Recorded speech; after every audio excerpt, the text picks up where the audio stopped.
Hello, welcome to this Linux Foundation Networking 5G Super Blueprints webinar.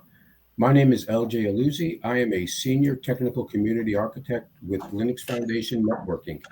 Today we're going to present a 5G Super Blueprints use case using EdgeLake's decentralized Edge Data Platform. Before we start, a few housekeeping items. This webinar is streaming live on LinkedIn and is being recorded.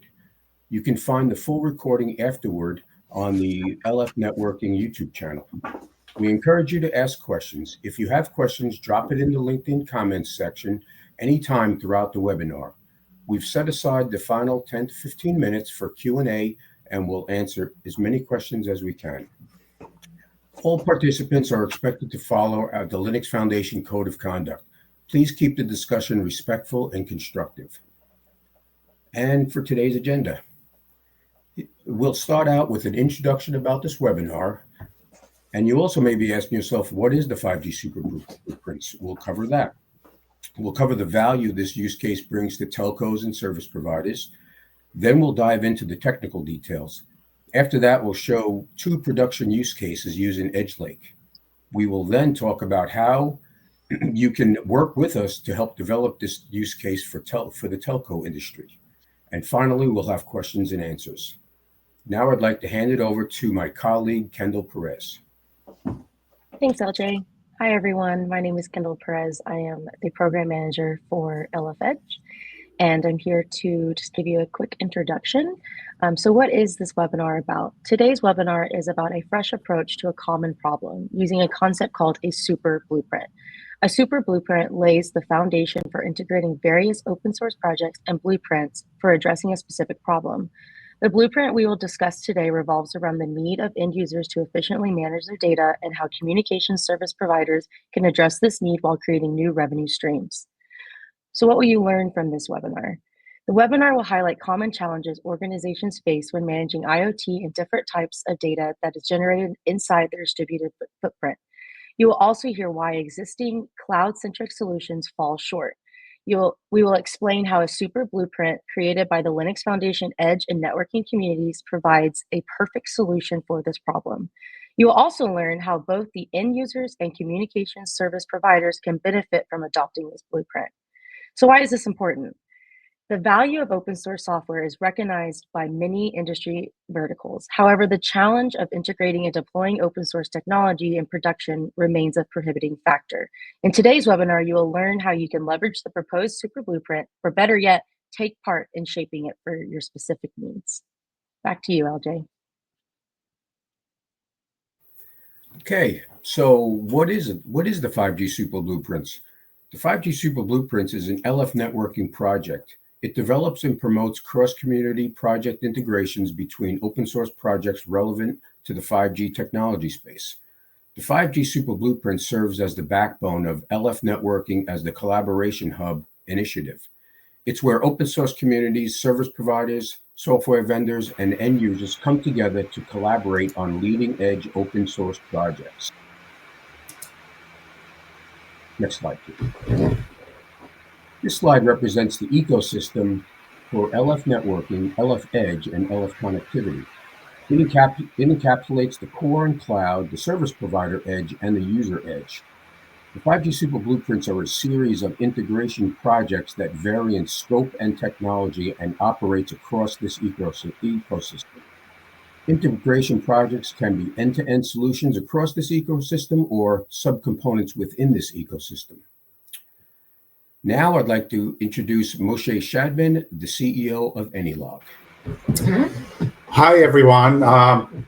Great to be here. My name is Moshe Shadman. I'm the founder and CEO of EdgeLake.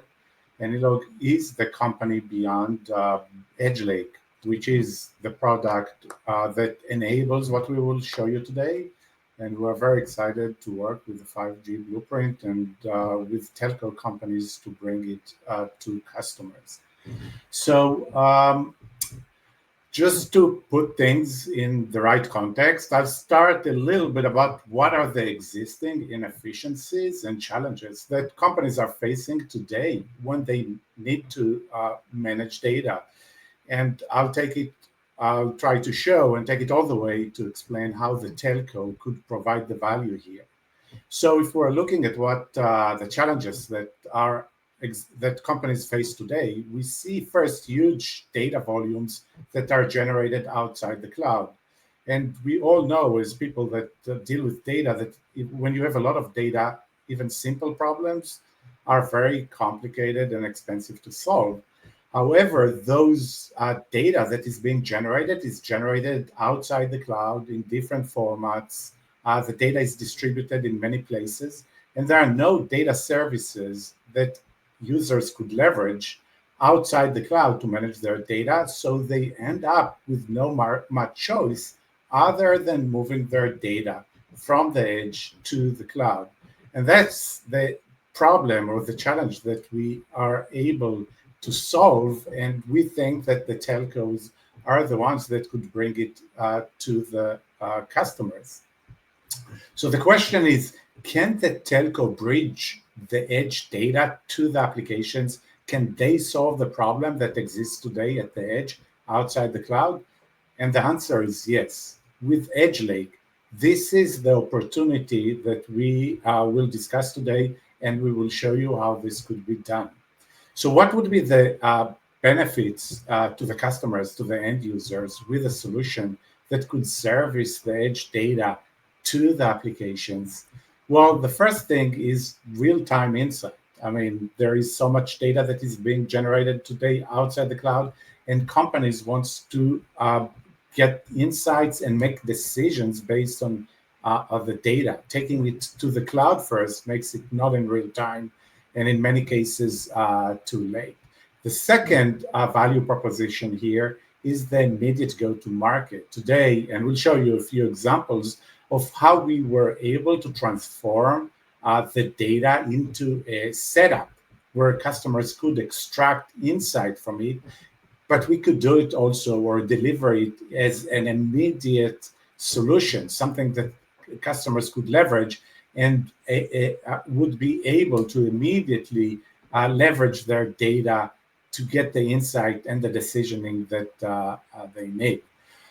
There are many other value propositions. We'll talk about some of them during the call, but I'll mention just one thing, which is very important for customers, which is the huge cost savings. Replacing edge projects with a plug-and-play solution and lowering the dependency on the cloud and the data services brings a huge cost benefits to the customers. So what is the telco opportunity around it? Well, what we will show you is an opportunity to replace the hyperscalers in servicing the data to the applications. We will show you how the network could take the edge data and service it to the applications without bringing it to the cloud. This is a huge monetization opportunity for the telco, which they could leverage without changes to their existing infrastructure and without huge investments. And maybe very important, why now? Well, I think there are two very interesting trends that make it really needed at this point of time. One is the adoption of and the usage of IoT devices. We see it everywhere. We'll show you two use cases, but it's all over the place. The second is the adoption of AI, and in particular, Edge AI. Edge AI needs all this insight. It needs the IoT data, and companies needs a way to manage the data where it's being created. We don't want to put a process at the edge that needs to make decisions based on data that is coming from the cloud. We want the process to be able to make the decisions based on the data where it's being created and in real time. So just to summarize how companies work today, I'll quickly go over this diagram where we've got all those devices that generate data. The data is being captured at nodes at the edge. Those are nodes near the devices that generate data. It's called user edge. Sometimes it's referred to as the far edge. And from there, the data goes into the service provider edge. Sometimes it's called near edge. This could be nodes on the cell towers that capture the data. From there, the data is being streamed usually through the internet into the cloud and hosted in databases. Only then the data can be serviced to the applications. So if we look at this model, we could say first, capturing the data at the edge by the user requires a lot of effort from the user. It's always done using proprietary projects. I mean, if you look at the edges, there is no platform there. Each company is on its own. Then when it goes into the service provider edge, the service provider edge it cannot really service the data. They use their edge as a station on the way of the data to the cloud. Very complicated to provide service beyond transportation of the data to the cloud. On top of it, there are so many nodes, user nodes and service provider nodes, really hard to manage them, which forces the participants, whether it's the users or the telco provider, to do the minimum that is needed on those edges and just push the data to the cloud. And obviously at the cloud, it's not real time, and we're all aware of the huge costs that customers are facing when they manage their data this way. But again, managing the data at the edge and providing data services at the edge, there is no available service, so companies have no choice other than leveraging this model. And that's exactly what we're changing and what we'll show you, that there is a different opportunity. So the starting point is exactly the same. You've got all those devices and sensors that generate data. They bring it to nodes at the edge. And I'll show you a more detailed setup, how this is built and integrated into the telcos offering. But what happens here, the difference is that rather than having it just nodes, that edge nodes that transport the data forward towards the cloud, edge node is deployed there. And by deploying EdgeLake on those nodes, we are able to create in a completely automated way a virtual layer that presents the data to the applications as if that data is centralized. So the main point that EdgeLake brings is it's able to capture the data from the sensors and devices and cameras in a completely automated way, host it locally, but using the network functionality, present a unified view of the data where queries and processes that had to go before to the cloud in order to be serviced can now be serviced from the data that is in the edge, remains at the edge, doesn't need to move. But at the same time, those queries and processes that need the data are able to interact with the data in exactly the same way that they would interact with the data if the data were to move to the cloud. So what kind to summarize before we go to a little bit more of the details, trying to summarize what we're bringing to the table in a way. First, in terms of functionality to the users, we're talking about real-time insights versus move the data to the cloud, lose the real-time availability of the data. We're creating a virtual data lake that replaces the need to centralize the data. This virtual data lake is created in a fully automated way. You don't need to send engineers to the edge. You don't need to figure out how to do it. It's completely automated. It enables AI, whether you want to train the models or do the inference or satisfy agents at the edge. All those processes needs data, and this platform services the data directly to those agents and AI processes that needs the data. And we're talking about a plug-and-play solution, plug-and-play integration into the existing network setup. So with this functionality, huge value proposition for the users. First, we're reducing drastically the dependency on the cloud, which has immediate impact on the cost that the customers have to pay for data services, cloud services. It enables immediate go-to-market. This is a plug-and-play solution. This approach allows customers to own their data. The data remains on their nodes, fully controlled by them. They give permissions to processes and users to interact with the data, so they remain in full control of their data versus the cloud, where we need to give the data to the cloud provider. And this solution is open and unified, replacing vendor lock-ins and legacy systems that still exist at the edge. For the telco, it's a huge monetization opportunity that it could capture without investing in new data centers. It's all virtual. It reduces the data transfers, so less leveraging, lowering the usage of their existing infrastructure, so they can provide more services on the existing infrastructure that they have. There is no need to do any infrastructure changes. We'll show you today. It's working. It's an operational system, and there is no need to complex development effort into integrate it. So this is how telcos work today in the context of IoT. So you got the devices that generate data. Using the telco networks, it's captured to the cell towers, and from there the data starts a journey to the cloud, and again, in the cloud is hosted in databases, and only then can service the applications where the value is provided by the hyperscalers. What we are proposing is this model by deploying EdgeLake on those edges that capture the data, which could be on the cell towers, it could be in the regional data centers. And again, the exact deployment could be different depending on what the customer wants to achieve, what the telco wants to offer, and we could talk with you about it, about the specifics of the implementation.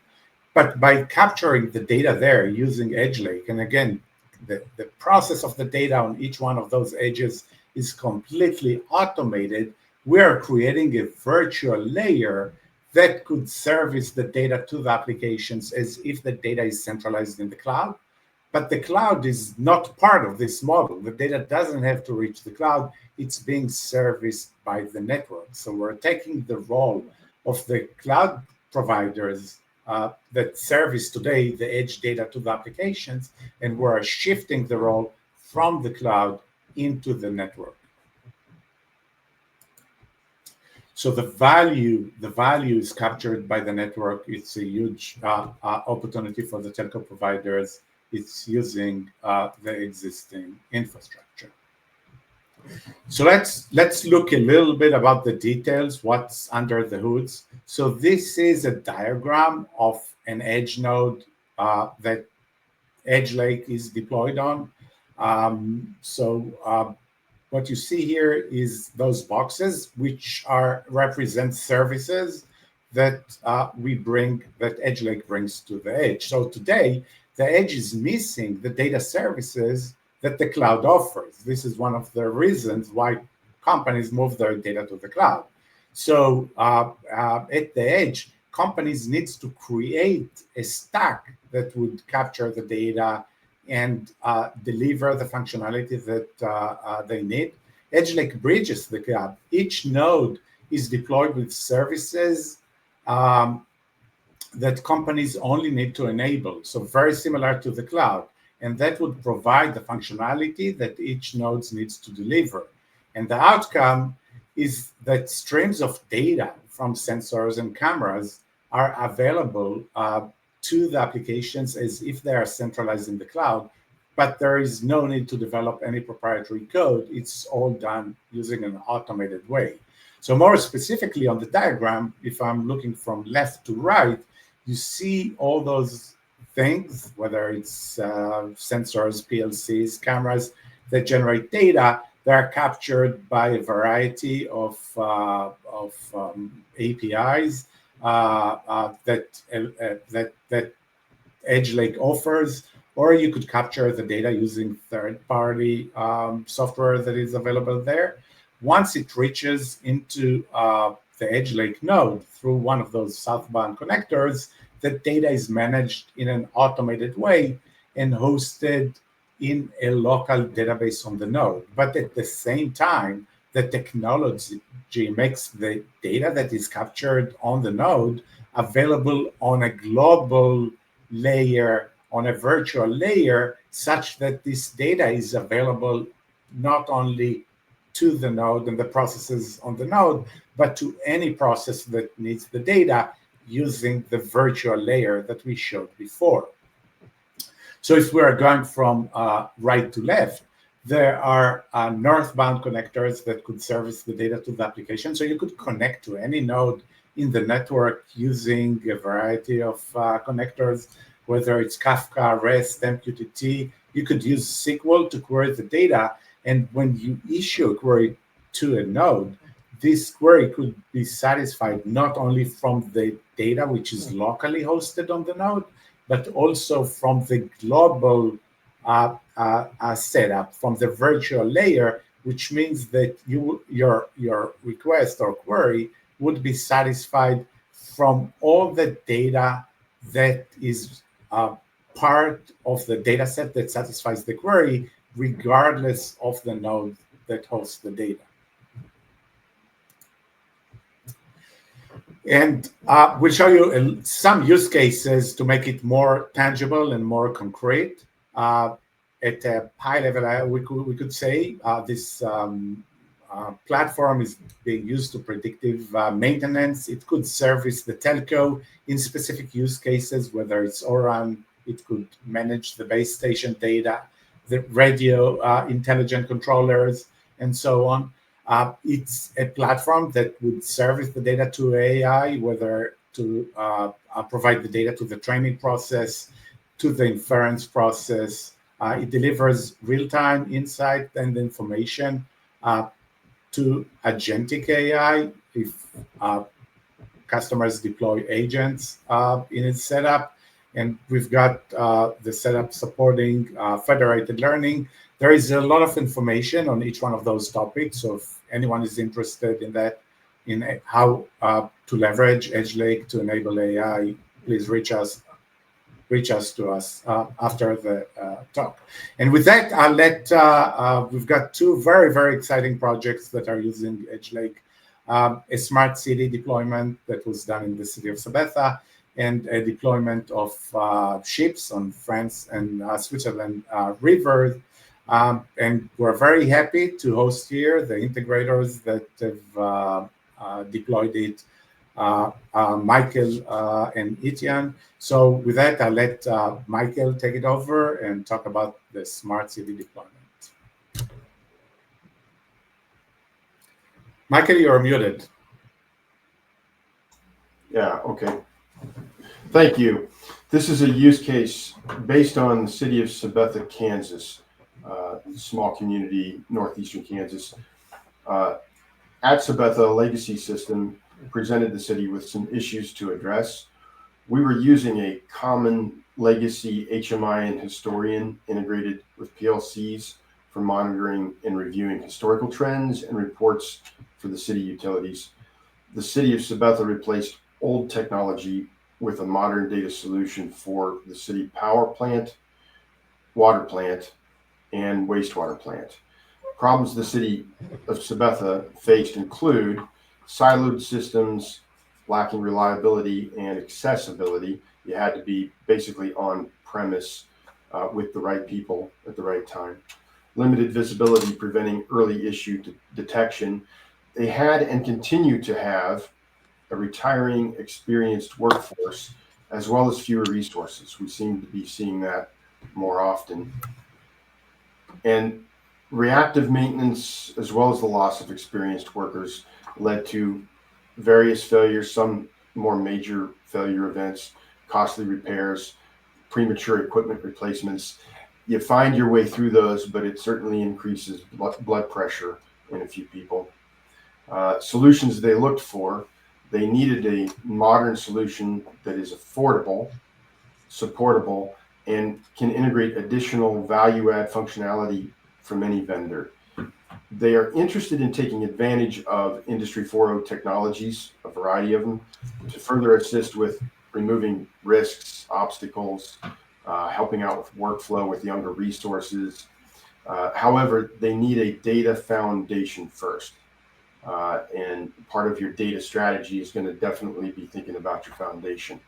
They also needed to ensure personnel are continuously informed, alerted to issues, make the information accessible in more places to more resources. This enables earlier detection and prompt resolution of operational problems, reducing downtime risk and maintenance costs.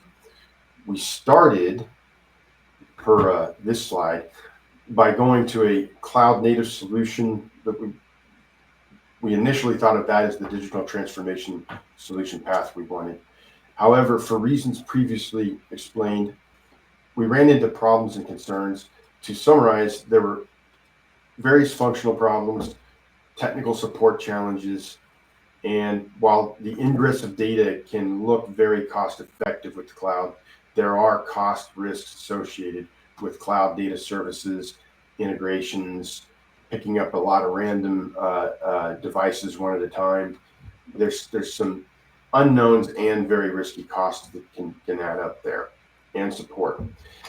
Therefore, we pivoted to an EdgeLake solution. Thank you. And today we have industrial PCs as edge gateways sitting at each plant, water, wastewater, and the power. And each of those have a local EdgeLake node on them, a containerized solution, but it's an EdgeLake node. And we have that on the edge. This is simplified. There is ability for redundancy and high availability, but we bring that from the edge where we have, and I want to note, ownership. You can have on paper ownership of your data in the cloud, but you don't have custody of it. We have custody of it. We're not wondering about our data load, except for our memory. We're not wondering about connectivity, speed. We have as much as we want there at each site. And we bring that together in a data lake, and we view that with Grafana dashboards. You switch over to the dashboard. We're not going to go heavy into it. This is some live data that the city of Sabetha has allowed and willingly allows us to promote the idea of. This is just giving you a quick view of a dashboard or two where we present the data in Grafana dashboards and a look and feel that fits you and what your data is. You can go high level, you can go overview. Yes, please go to the next one. There's plenty of drill down you can do, but this is just giving a look of how you can structure your data for an overview. You can get into detail. It can be traditional dashboard. Here's the water plant. You can have as creative as you want to be, whether it's Grafana or whatever dashboard you want. We're really agnostic to that. It's the question is what do you need to present your data. This happens to be a free download version, containerized as well, so it's very effective, and it gives us what we need to monitor it, and with a defense and depth layered security, read only, in a remote capability as well, so that more resources can get it from more places. And with that I will pass off to Edian for his use. Yeah, thanks a lot, Michael. Etienne, please. Hello to everybody. Thank you, Moshe. Hello to everybody. My name is Etienne. I am the CEO and co-founder of a company called Another Peak. We are a solution studio for very innovative solutions plus a managed service provider. So a bit of background, this is we are talking about our customer is a company operating cruise ship on 3 different lakes in the French Alps, both in France and in Switzerland. Basically, recently, the founder decided to move to electric power for many good reasons. That's actually the future, electric mobility. And very rapidly, there were some challenges that did happen. And these challenges were really due to the use of batteries. and batteries that have to last for a certain time, typically, at least 10 years. So basically, the need came very quickly from a technology standpoint, how to address 2 points. The first one is best battery lifetime, and the second is make sure that we could assist the pilots in giving them some knowledge and advice on when to charge the boats, when to charge the batteries, and so on. So that's the problem of this new cruise mobility. So, in the past, we would have looked at traditional IoT with a central platform capturing the data from different sources and so on with a very centralized platform. That's the traditional approach. Now, that would have required, of course, to have connectivity full time and so on, which typically on a lake, can be a big problem because depending where you are on the lake, you may have some difficulty of connectivity. Which is why, we look at actually a solution for managing, data and consuming data, because there is a mix of central consumption and typically, local consumption. So if I look at the central consumption, there is a need about being able to do some offline analytics, building some KPIs that are interesting for the operations and the management of a company. There is a need also to be able to get some data, especially in the future, for preventive maintenance and so on.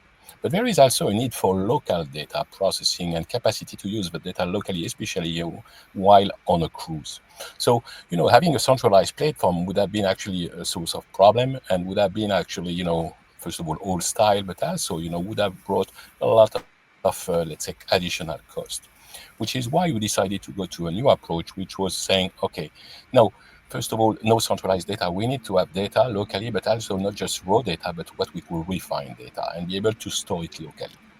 The second was, we need to be able to do a central view when needed from time to time and be able to query the different boats and get information about, consumption and additional parameters that I will mention in a few minutes about, coming from the boat. And the third is, being able to process that data locally in order to be able to make some decisions, help the pilot, assist the pilot in saying, I may need, some to run a generator to add capacity in the batteries and so on. So basically, we have been looking at how can we make it cheaper in terms of design and faster. How can we start from something small and grow, rapidly? Here, we are talking about 13 boats, so there is a growth in terms of number of boats, but also, in terms of features, as you will see. And we want to be future ready. Why? Because we are just at the very beginning of a journey where we'll add more and more features. So Moshe, if you could move to the next slide, please.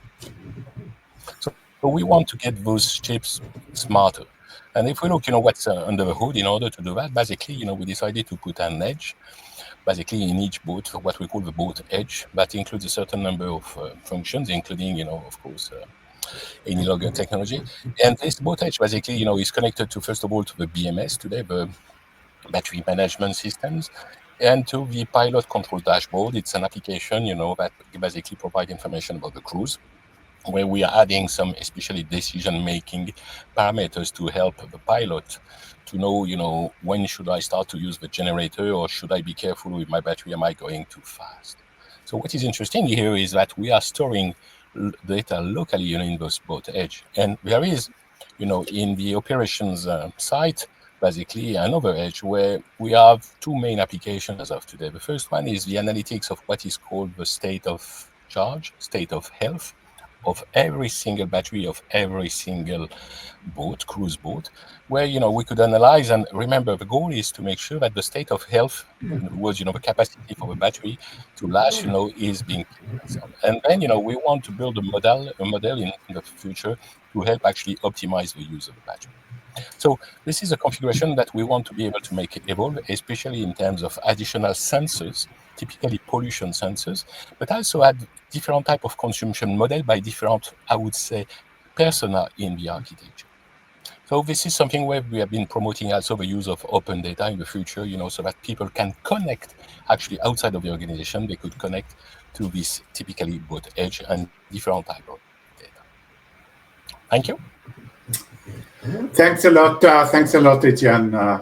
Great project. And with that, let me just maybe emphasize why we brought this webinar. So we are here to support the telecom, and actually any company that is interested to learn or be trained or do a POC with this 5G blueprint and EdgeLake.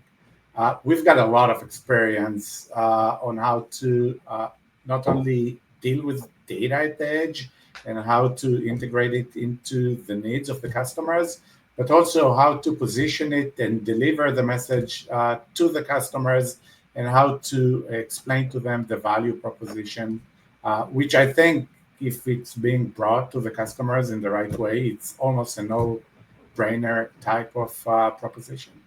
Yeah, so it's at the end of the day, it's an opportunity for the telcos to deliver more services on their existing network without with a huge value proposition to the users. As a plug-and-play solution, is something that could just be deployed and without changes to their existing infrastructure, without investment in new data centers or complicated development. This is what we also try to show you is this is an operational platform. It's not something that needs to be developed and will be ready in, sometimes in the future. It's available now. And we are here to educate you and help you to integrate it into your platforms. You've got the links to get more information and to contact us. Feel free to do that. And we'll be happy to take now any questions from the audience. Thank you for that. Yes, so time for questions and answers. Please use the comments section on the presentation to ask your questions, and we have several already. Can I try this code? Yes, the code is available. If you follow the links, you'll be able to download it, as well as the information how to reach us. We'll be happy to help you with that. So yes, the code is available, and we're here to support you in using and leveraging the code base. Okay, thank you. We have another question. How can I contact you? But yeah, it's right there up on the screen. You have email addresses for myself as well as Moshe, and feel free to reach out. You can also use the QR code where you can dig a little deeper and also have contact information. Okay. Yeah, another one. How do you handle security and encryption? Right. Yeah. So I would say there are two layers of security here. I mean, the first one, or the first thing to notice, is that the data remains where the customer wants it to be. So it could be inside this firewall. Both use cases that explained today, their usage are using VPN, so the access to the data is very secure. On top of it, there is part of the network protocol, there is encryption, and as well as user authentication. They are based on blockchain. It's cryptographically secure. It's a whole presentation on how to leverage it and the value here. But the bottom line, this approach is more secure than the cloud. Unless keys are stolen, nobody would be able to reach out to the data. And the second thing, which is really important in that context, is to understand that users maintain full control of their data. Even us as the developers of the platform are not able to touch the data and see the data unless we get permissions. So it's a really very, very secure platform. And also, you're going to have some different scenarios where if you have a lot of distributed IoT, the blockchain is great. There are ways that's going to disturb some IT customers in a more fixed four-wall plant. There are ways that you can allow them to have no remote access whatsoever from an individual. You can have their own pipe to their own location in a virtual machine on compute in the cloud, for instance, and you can have a master node model that will meet their IT requirements. This also has, it's a value-added Kubernetes approach that uses IBM Open Horizon, or there's a couple of options there. But there is you sign and can secure your access to your applications on containers that doesn't get to go through any other source.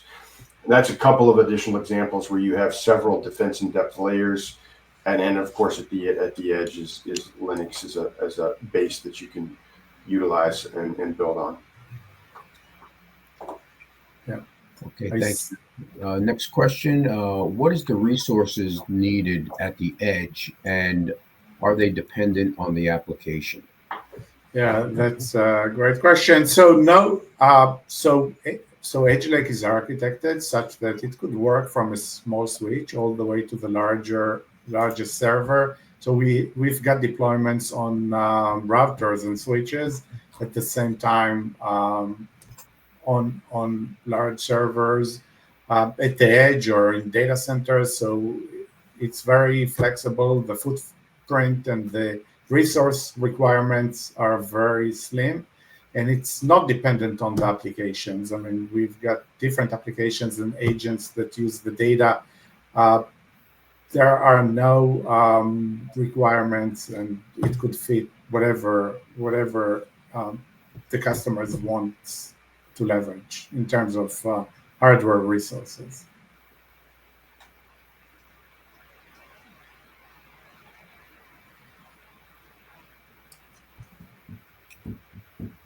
Okay. What is the next question is, what is the maximum data that can be kept at the edge with EdgeLake? Yeah, so there are multiple, I would say there are multiple layers here. At the core of it, this system is designed to scale horizontally. So as you have more and more data, you could just add more and more nodes. On top of it, there are technologies that are embedded as services in EdgeLake that are focused on dealing with massive data volumes.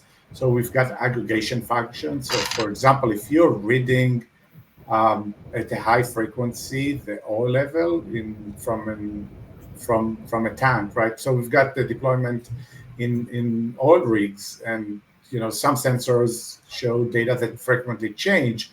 But if you're reading 25 hertz and you're looking at the sensors that looks at the oil level at some tank, that's not going to change.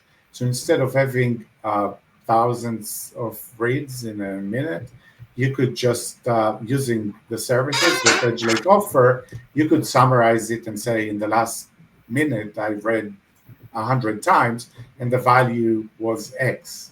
So, so maybe to summarize, the core of it is that you could scale horizontally to deal with the massive amounts of data and just add another node and another node. And on top of it, you've got technologies, which I mentioned just one of them, but there are several technologies that would allow you to capture the data that would be optimized in terms of data volume and management. One more thing which is important to mention: when you deploy EdgeLake, you've got a rule engine, and the rule engine could also deal with the logic that you want to apply to the data, how long you want to keep the data at each node, whether you want to back it up or remove it or move it to a different node. So all those retention policies are represented as policies in a shared metadata layer, where you could, from a single point, manage your entire network and the data there as if everything is running on a single node in a very simple way, and in a very efficient way. It does depend on the application as well. You can go as lightweight. You can industrialize a Raspberry Pi and have redundant ones, and it might be fine. You could have a server stack. You do scale to what that need is. Obviously, 15, 20,000 plus IO DCS system is going to warrant more. A remote site and telemetry is going to warrant less. and you scale accordingly. And that scale is also what's used to process your on the edge AI with federated learning. So it does depend. We do have a clarifying question, and it is, are you talking about the EdgeLake overhead or the data itself? Data would clearly be dependent on the application. Is there a limit to the number of nodes scalability? Yeah. So there is no limit to the number of nodes, and then that's one of the strengths and the uniqueness of the platform. You could add as many nodes that you need. I would say this: when at the end of the day, when you go to some deployment, whether it's boats or a smart city or oil rigs, you look at some pace of ingestion of data, and you have to make some decisions how long you want to keep the data, your retention policies. um, if you want to remove the data, where do you remove it to? So all of that is managed using services, and it's really up to you, the integrator or the implementer, to decide how long you want to keep the data, how many nodes. So those are decisions that humans make, but it's very easy to take it and scale it and decide at some point, well, I captured and kept live maybe the last 6 months of data. Now I want to keep 2 years of data, so add more nodes and change the policies. And so it's a very flexible system.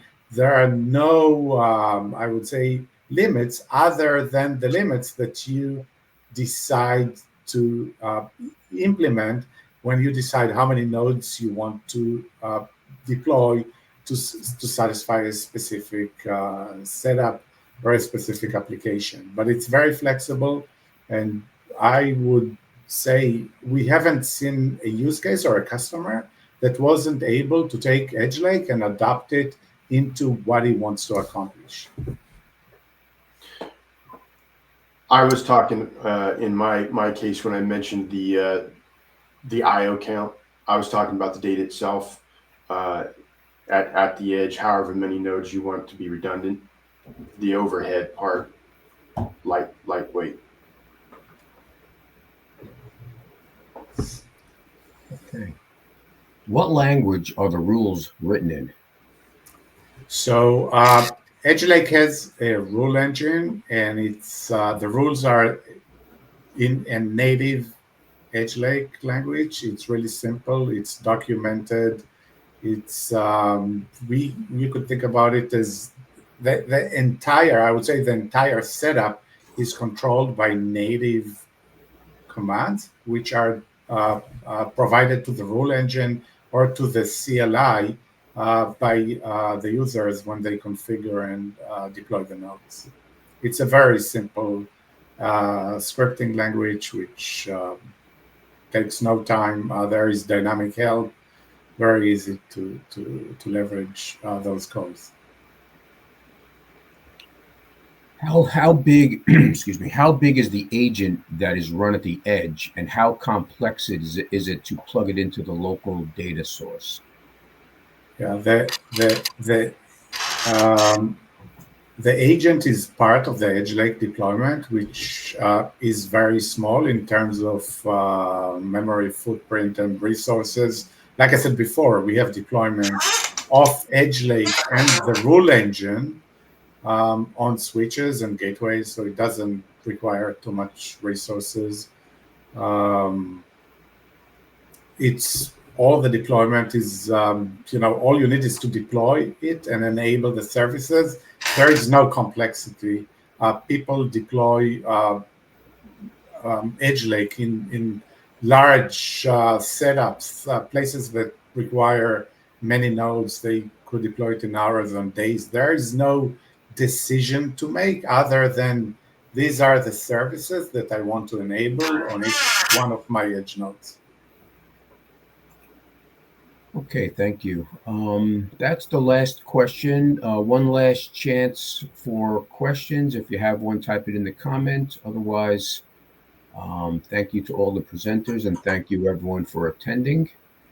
We encourage you to explore this opportunity to engage with us, and please reach out with any additional questions. Thank you so much.